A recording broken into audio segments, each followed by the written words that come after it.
அனைவருக்கும் வணக்கம். பழனி முருகன் கருவறையில் நடந்த ஒரு அற்புதமான வீடியோ காட்சி தான் இப்போ நாம் இந்த வீடியோவில் பார்த்துட்ருக்கோம். உங்களுக்கு பழனி முருகன் பிடிக்கும் அப்படின்னா முருகனுக்கு அரோகரா அப்படின்னு சொல்லிட்டு மறக்காமல் கமெண்ட் பண்ணுங்கள். மனிதர்களாக பிறந்த அனைவருமே அடைய முயற்சிக்க வேண்டிய ஒரு மேன்மையான நிலை ஞானம். தவ வாழ்க்கையை மேற்கொள்வர்களும் ஆன்மீக தேடலில் இருப்பவர்களுக்குமே சுலபத்தில் வந்துருவார் முருகன். அப்படி அந்த முருகப்பெருமான் ஞானத்தின் வடிவமாக கோவில் கொண்டிருக்கக்கூடிய தலம்தான் பழனிமலை தண்டாயுதபாணி திருக்கோவில். இந்த கோவில் மட்டுமல்ல, இந்த கோவிலில் சித்தர்களால் உருவாக்கப்பட்ட நவபாசான முருகன் சிலை பல்வேறு சிறப்பம்சங்களை கொண்ட கோவிலாக தான் சொல்லப்படுது. இப்படி இருக்கக்கூடிய முருகப்பெருமானை பற்றி பல சுவாரஸ்யமான தகவலை பற்றி இன்றைக்கி நம்ம இந்த வீடியோவில் தெரிஞ்சுக்கலாம். இந்த வீடியோ ரொம்பவே பயனுள்ளதாக இருக்கும். அதனால் வீடியோவை கடைசி வரைக்கும் ஸ்கிப் பண்ணாமல் பாருங்கள். இது வரைக்கும் நம்ம சேனலை நீங்கள் இன்னும் சப்ஸ்கிரைப் பண்ணலைன்னா மறக்காமல் சப்ஸ்கிரைப் பண்ணிவிடுங்க. வாங்க வீடியோக்குள்ளே போகலாம். இந்த கோவில் பல்வேறு சிறப்புகளை கொண்டிருக்கக்கூடியதாக இருக்குது. தமிழ்நாட்டில் மதுரையில் இருந்து 115 கிலோமீட்டரில் இருக்கக்கூடியது தான் பழனி. இங்குள்ள முருகனது சிலை போகர் எனும் சித்தரால் உருவாக்கப்பட்டது. முருகனது கோவில்களில் குன்றின் உச்சியில் அமர்ந்திருக்கக்கூடியதாக சொல்லப்படுது. ஒரு நாள் நாரதர் மிக அரிதாக கிடைக்கும் ஞானப்பழத்தை பரமசிவனுக்கு படைப்பதற்காக கொண்டு வந்திருக்காரு. அப்பொழுது அருகில் இருந்த உமையால் இந்த பழத்தை தனது குமாரர்களான குமரனுக்கும் விநாயகருக்கும் பகிர்ந்து கொடுக்குமாறும் விரும்பியிருக்காங்க. ஆனால் பரமசிவனோ பழத்தை பகிர்ந்தார்.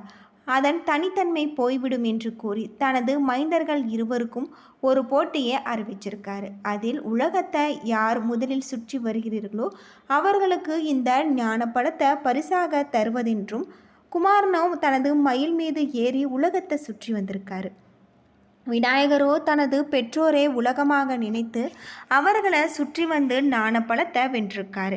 இதனால் ஏமாற்றமடைந்த முருகன் அனைத்தையும் துறந்து பழனி மலையில் குடியேறியிருக்காரு. அன்றிலிருந்து அவரது இடம் பழனி என்று அழைக்கப்பட்டிருக்கு. பழனிமலை அங்கே வருவதற்கு உதவியவர் இடும்பன் என்ற பெரிய தராசின் மூலம் பழனி மலையையும் இடும்ப மலையையும் தூக்கி கொண்டு வந்திருக்காரு.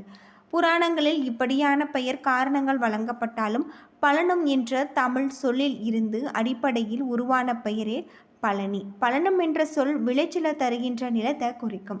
அப்படிப்பட்ட நல்ல விளைச்சலை தரக்கூடிய நிலம் நிறைந்த பகுதி பழனி என்று பெயர் உருவாக்கியிருக்கு. முருகன் சிலை நவபாசானத்தால் சித்தர்களால் உருவாக்கப்பட்டிருக்கு. நவபாசானம் எனப்படுவது 9 வகையான நச்சு பொருட்கள் சேர்ந்தது. இந்த நவபாசான சிலை மீன்களை போன்று செதில்களை கொண்டதாக சொல்கிறாங்க. தற்பொழுது இந்த சிலை சிறிது பழுதுபட்டிருக்கிறதாகவும் சொல்லப்படுது. இரவில் இந்த சிலையின் மீது முழுவதுமாக சந்தனம் பூசப்பட்டு காலையில் விஸ்வரூப தரிசனம் செஞ்சு அதில் பக்தர்களுக்கு சிறு வில்லை பிரசாதமாக எடுத்து தரப்படுது. இது மிக சிறந்ததாக மருந்தாக கருதப்படுது. போகர் தமிழ்நாட்டில் உள்ள பிரபலமான சித்தர். இவர் நவபாசான முருகன் சிலை செய்து மகிழ்ச்சியான தலமாக சொல்லப்படுது. அது மட்டும் இல்லாமல் இந்த தலத்தில் அகத்தியர் தன்னை நாடி வருவோருக்கு பஸ்பம் வில்லை போன்ற மருந்துகள் அளித்து நோயை குணப்படுத்தி வந்திருக்காரு. போகரோ நவபாசானம் கொண்டு செய்த வில்லைகளை தன்னை தானே வருவோருக்கு அளித்து வந்திருக்காரு. அகத்தியரின் மருந்துகளால் சீக்கிரம் மக்கள் குணமடைஞ்சிருக்காங்க. ஆனால் போகரின் மருந்துகள் வீரியம் அதிகமாவதால் மக்கள் உயிரிழந்திருக்காங்க. இதை கண்ட போகர் நவபாசானத்தில் இந்த சிலை செய்து அதன் மீது சந்தனத்தை பூசி அதிலிருந்து ஒரு குண்டுமணி அளவுக்கு வில்லைகளாக தன்னை நாடி வருபவர்களுக்கு அளித்து நோய்களை குணப்படுத்த வந்திருக்காரு என்பதும் பழனி மலையில் வழக்கில் வரும் ஒரு செவிவழி செய்தி. கேரள மாநிலத்தை சேர்ந்த பக்தர் ஒருவர் 450 ஆண்டுகளுக்கு முன்பு காவடி சுமந்து வந்திருக்காரு. மரம் மற்றும் அலுமினிய கலவைகளால் தயாரிக்கப்பட்டிருக்கு. இந்த காவடியில் ஒரு பக்கத்தில் வள்ளி தெய்வானை சமேதர முருகரும் மற்றொரு பக்கத்தில் சித்தி புத்தி சமேத விநாயகரும் பொறிக்கப்பட்டிருக்கு. மலை உச்சியில் போகர் சமாதி பகுதிகளில் இந்த முதல் காவடியை தற்போது வரை பத்திரமாக பாதுகாத்து வரதாக சொல்லப்படுது. பழனியில் திருவிழாக்கள் பெயர் பெற்ற ஊராக இருக்குது. இங்கு நடக்கும் குறிப்பிடத்தக்க திருவிழாக்கள் தைப்பூசம், பங்குனி உத்திரம், சூரசம்ஹாரம். இந்த கோவிலில் சிறப்பானது அப்படின்னு பார்த்தா பஞ்சாமிர்தம் மிகவும் பிரசித்தி பெற்ற ஒரு பிரசாதமாக சொல்லப்படுது. தங்கத்தேர் வழிபாடு நடைபெறுது. காவடி சுமந்து பக்தர்கள் வராங்க. உச்சியை அடைவதற்கு 2 வழிகள் இருக்கிறதாகவும் சொல்லப்படுது. யானை பாதை, இது ஏறுவதற்கு நம்ம பயன்படுத்தி கொள்ளலாம், எளிதாக இருக்கும் அப்படின்னு சொல்கிறாங்க. நேர்வழி பாதை, இது இறங்குவதற்கு நாம் பயன்படுத்தக்கூடிய ஒரு பாதையாக தான் இருக்குது. பொதுவாக மலை அடிவாரத்தில் அமைந்துள்ள குழந்தை வேலாயுத சுவாமி அறுபடை வீடுகளில் ஒன்று. இதுவே திருஆவினங்குடி 3வது படை வீடாக சொல்லப்படுது. பலரால் மலை மீது அமைஞ்சிருக்கக்கூடிய தண்டாயுதபாணி சுவாமி கோவிலே அறுபடை வீடுகளில் ஒன்று தவறாக எண்ணப்படுது.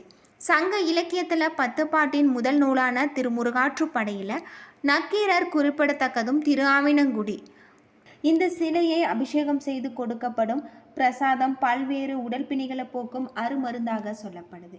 தண்டாயுதபாணி விக்கிரகத்திற்கு 4 விதமான அபிஷேக பொருட்கள் மட்டும்தான் உபயோகப்படுத்துகிறாங்க.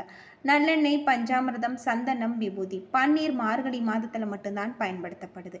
இவைகளில் சந்தனம், பன்னீர் தவிர மற்ற எல்லாமே தண்டாயுதபாணியின் சிரசில் வைத்தவுடன் அகற்றுறாங்க. அதாவது முடிமுதல் அடிவரை என்கின்ற முழு அபிஷேகம் சந்தனத்துக்கும் பன்னீருக்கும் மட்டும்தான் இருக்குது.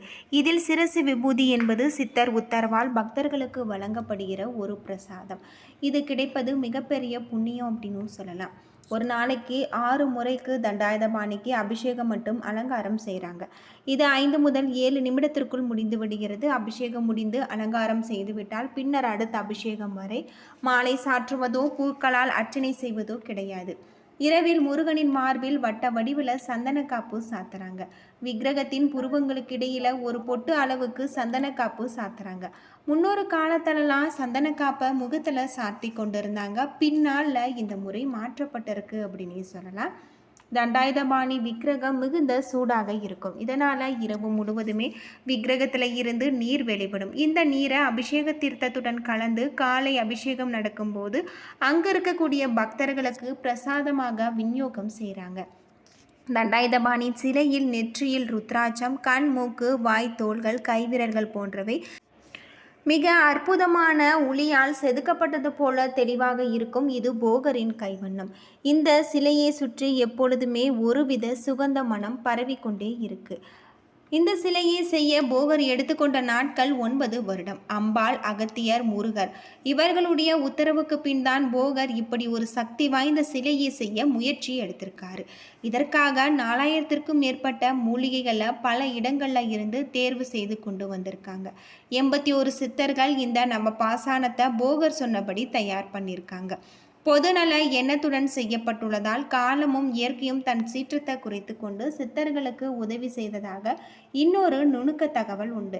அகத்தியர் உத்தரவால் ஒரு அசுரன் 2 மலைகளை காவடி போல சுமந்து பொதிகை நோக்கி கொண்டு செல்ல முருகன் அவனை தடுத்து நிறுத்தி போரில் தோற்கடித்து 2 குன்றையும் இப்போது இருக்கும் இடத்துல வைக்க செஞ்சிருக்காங்க என்று ஒரு புராண தகவலும் இருக்கு. போகர் இகப்பரத்தில் இருக்கும்போது தன் மனைவிக்கு கொடுத்த வாக்கை நிறைவேற்ற முருகனை மேற்கு திசை நோக்கி பிரதிஷ்டை செய்யப்பட்டிருக்காங்க. இதனால் மலைநாட்டில் உள்ளவர்களும் பழனி முருகனுக்கு குலதெய்வமாக ஆகியிருக்காங்க. கல்லில் சிலை செய்து பிரதிஷ்டை செய்து கட்டிய எத்தனையோ கோவில்கள் சிதலமடைந்த போதிலும் நவபாசானத்தால் சிலை செய்த இந்த கோவில் மேலும் வளர்ந்து கொண்டே இருப்பதன் காரணம் சித்தர்களின் மகிமை என்று பலரின் எண்ணமாக இருக்கு. தண்டாயுதபாணி சிலைக்கு இடது பக்கத்தில் ஒரு சின்ன மகரந்த லிங்கம் இருக்கு. இவரை தரிசிக்க வலது பக்கமாக சென்று தீபம் காட்டுதல் வேண்டும். ஏனெனில் தீப ஒளி இல்லாமல் இந்த லிங்கத்தை நம்மால் தரிசிக்க முடியாது. பழனியில் 2 மரகத லிங்கம் இருக்கு. இன்னொன்று போகர் சமாதியின் மேலும். இந்த 2ஐயுமே போகர் பூஜை செய்ததாக நுணுக்க தகவல் இருக்கு அப்படின்னு சொல்லலாம். இப்படி பல்வேறு சிறப்புகளை கொண்ட கோவிலாக தான் பழனி முருகன் கோவில் இருக்கு. ஒரு நாள் நாரதர் மிக அரிதாக கிடைக்கும் ஞானப்பழத்தை பரமசிவனுக்கு படைப்பதற்காக கொண்டு வந்திருக்காது.